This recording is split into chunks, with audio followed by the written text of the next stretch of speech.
Hello and welcome to The Explainer. Today we're doing something a little different. We're not just going to learn how to win arguments, we're going to learn how to build them. We're going to completely reframe this whole idea, moving it from a battle you have to win to a structure you get to construct. This is your new toolkit for thinking more clearly. Okay, let's start with this. It's a really powerful and, memorable claim from Joseph Stalin.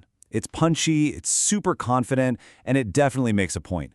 But it also brings up a really important question for us. Yeah, is it actually an argument, or is it just a really, really strong opinion?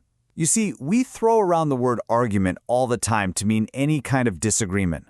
But in the world of critical thinking, it means something very, very specific. And today, we're going to nail down that difference. So, first things first, what is an argument?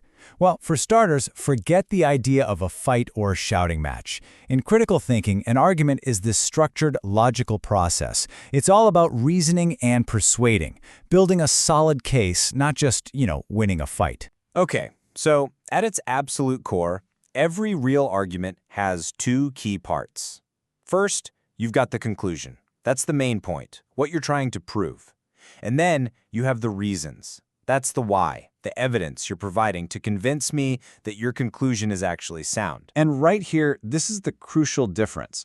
An assertion, like Walter Lippmann's claim that President Roosevelt was ill-qualified, well, it just states a belief. It's just out there, all by itself. A real argument, on the other hand, gives you the why. It builds this bridge of reasons that leads your listener straight to your conclusion. All right, so how do we build one? Now that we know what an argument is, let's take a look at its anatomy. Think of these as the essential building blocks you're going to need for that new toolkit we're putting together. This line from Dr. Samuel Johnson is just wonderfully witty, isn't it? It's very clearly a conclusion. It's the punchline. But what reasons do you think he might have used to get there? The argument is kind of implied, right? But the actual reasons are missing. We can actually kind of fill in the blanks here. His hidden reasons might have been something like this. Reason 1, Scotland is a bit grim. Reason 2, England is this perfect, lush paradise. Therefore, the conclusion is the best thing a Scot can do is head south. Now, we can argue about those reasons all day, but they give us the structure for his conclusion. This simple formula, this is the blueprint. This is what you need to look for every single time. Once you can spot this structure, reasons leading to a conclusion, you can understand basically any argument. And, more importantly, you can start building your own. This is the key to the whole thing. Okay, so once you know how a strong argument is built, you kind of get a superpower. You can instantly spot a weak one. So this next part, this is your BS detector toolkit. It's going to help you identify all those common traps and logical fallacies people fall into. Take this quote from the politician Norman Tebbit. He's going off about the permissives of the 1960s, and he's painting this picture of a society where absolutely no standards exist. But is he actually arguing against a real person, a real group? Probably not. This is a classic straw man fallacy. What you do is you misrepresent or just wildly exaggerate what your opponent believes to make it sound totally ridiculous and easy to knock down. He built a caricature, a straw man, that was easy to attack, sure, but it didn't really represent a real person's argument. Oh, here's another one you see all the time. A newspaper runs some big campaign, then the government does something kind of similar, and the paper immediately claims victory. This is the false cause fallacy. Just because one thing happens after another, it does not mean the first thing caused the second. Correlation is not causation, folks. And this is a perfect example of the fallacy of ambiguity. Words like politician or statesman can mean totally different things depending on who you ask. If the key words in an argument are shifty and their meanings keep changing, the entire structure just becomes unstable and, well, confusing. All right, ready for an upgrade?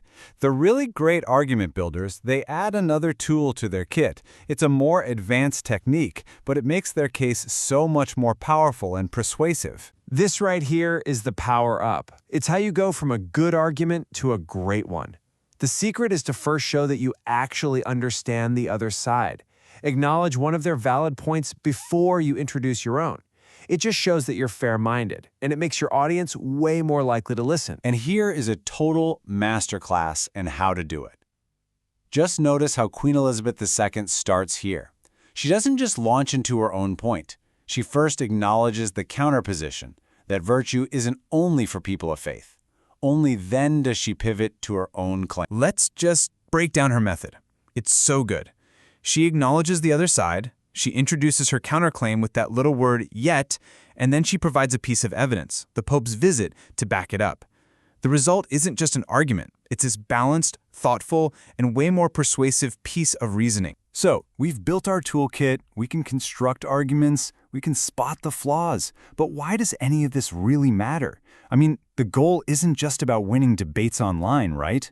It's about something much, much bigger. Let's just boil this whole thing down to one powerful test.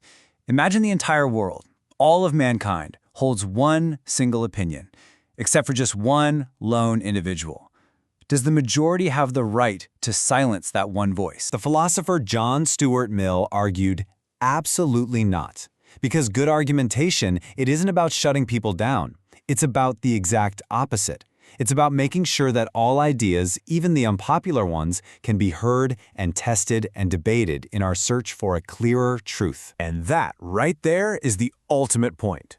Learning to argue well is a kind of intellectual self-defense. It protects all of us from bad reasoning and from misinformation. But maybe more importantly, it helps us clarify our own thinking, and it raises the quality of our conversations as a society. So, as you go back out into the world, keep that new Builder's Toolkit handy. Really listen to the claims being made all around you, on the news, online, in your own conversations. Ask yourself, is that just an assertion, or is it a real argument? And what weak argument will you spot first?